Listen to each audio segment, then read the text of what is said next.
မှာသာဝရဖျားရှိတာ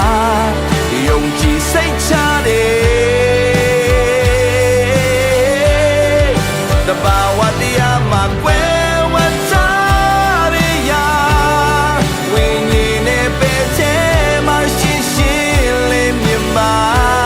အနာဂတ်နေ့ရက်တွေတဲ့ဂျုံနေတဲ့မူရလဲနေအောင်မြေအောင်မဲ